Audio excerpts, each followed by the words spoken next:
I found this mason jar hanger at the Dollar Tree. I'm going to tape down the back hanger so I don't get any paint on it. I'm going to use some sandpaper and just scuff the front up. And there's some glitter on there that I want to remove. And then I'm going to use my Wise Owl white primer.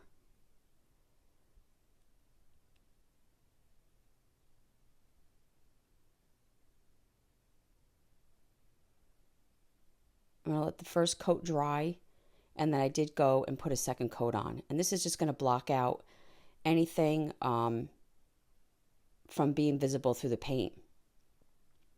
This is Dry Time by Wise Owl.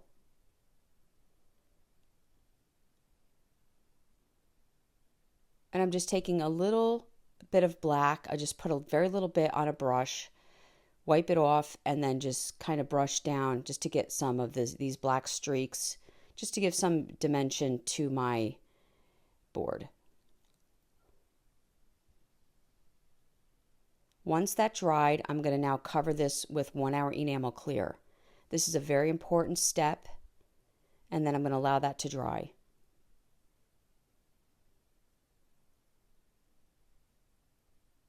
Once dry, I'm going to be working with this Autumn Essentials transfer. These are those smaller ones that you can find at chalkitupfancy.com.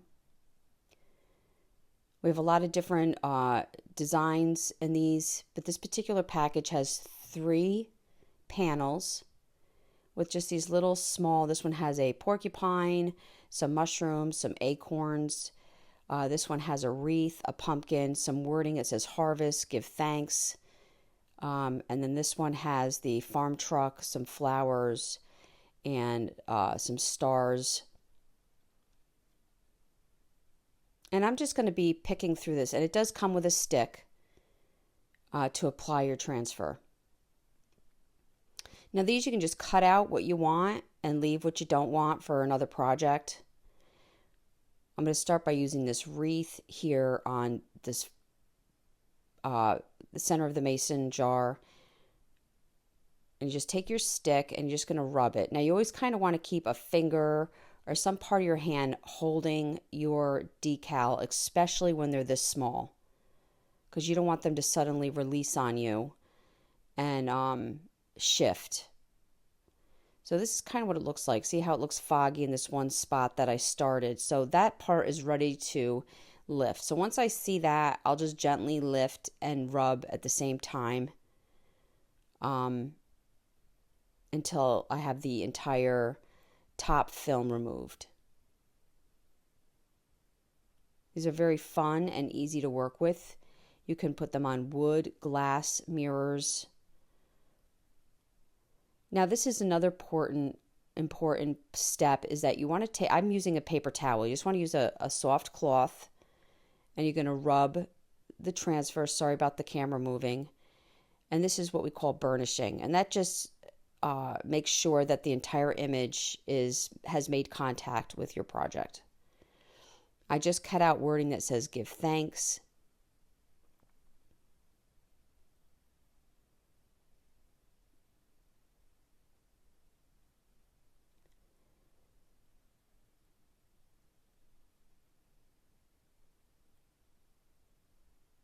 Now, because these are small, they're releasing pretty quickly. It's not taking a whole lot of effort. And here's a nice close-up of me doing this small piece here. And then you just want to take your cloth. Now, if you stick with me through this video, I am doing a second one that is going to be white. And I just want to show you the difference when you use color versus the white. It's just personal preference. I feel like white background or a lighter background really makes these transfers pop, but I wanted to show you and you can judge for yourself. So here I'm using a gingham bow that I cut out, and I'm just going to apply it to my wreath. And that's what's nice about transfers, is you can layer them as well.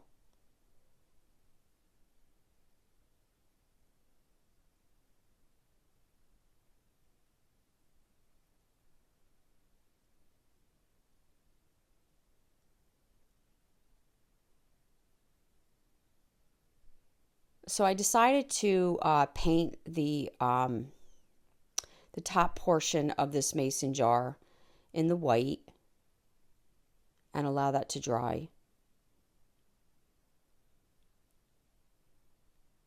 I grabbed these garlands from the Dollar Tree and I just keep clipping parts off for multiple crafts.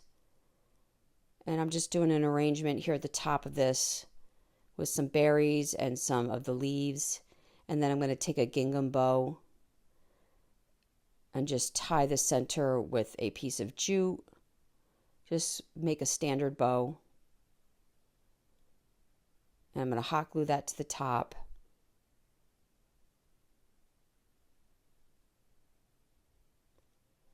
And then I'm going to add another bow, which is made out of raffia and a button. I believe I grabbed that at Hobby Lobby. And then trim up my bow. And here's the first one that's done. I think that came out really cute. So this is the second one. It's already prepared. I did all the steps except for I did a white, the Snow Owl by Wise Owl. And I'm going to apply the pickup truck.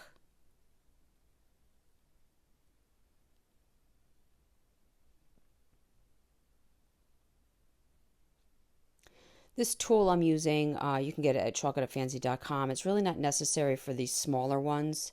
It comes in more handy when you're doing a larger area.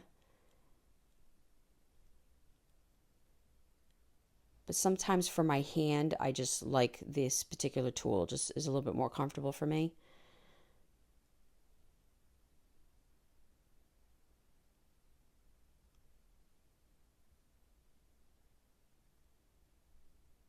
And now I'm just debating on where to go next. This one says fall, y'all. And I'm just going to put this at the top. And I'll do this floral arrangement at the base. These are just lots of fun. If you can find these panels at your Dollar Tree, sometimes you can get them in just a square, but these mason jars are cute for the holidays. You could really do quite a few of them with just this one packet of the fall autumn essentials.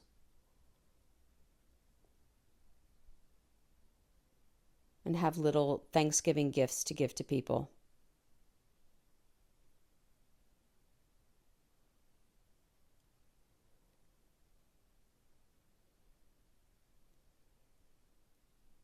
Now, when everything dries, you're not going to see me doing this. You can put a coat of the 1-hour enamel clear over top of this as a top coat. But it is very important that you have the 1-hour enamel clear as a barrier base between, after you paint. You need to put them down. This is what these transfers like. They like a nice slick surface. And sometimes when you go directly on chalk paint especially, it doesn't want to release. So the 1-hour enamel clear is an important step as well. So now I'm creating a gingham, I'm creating a bow, and I'm using the ribbon as my center on this particular bow.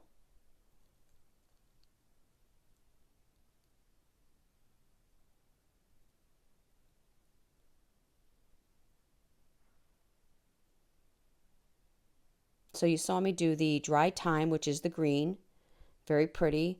And then this is more of that crisp white farmhouse look. And I'm just going to put a big bow here in the center and leave it at that. I like to trim up my bows using pinking shears. Just gives a nice edge. And there you go. It's a cute hanger too. Guys, I really hope you enjoyed this video. For other tutorials, go check us out on YouTube. You can now watch all our videos at chalkitofancy.com. For any paint products, tissue paper transfer, or mesh stencils, chalkitofancy.com. Thank you so much for watching and have a great day.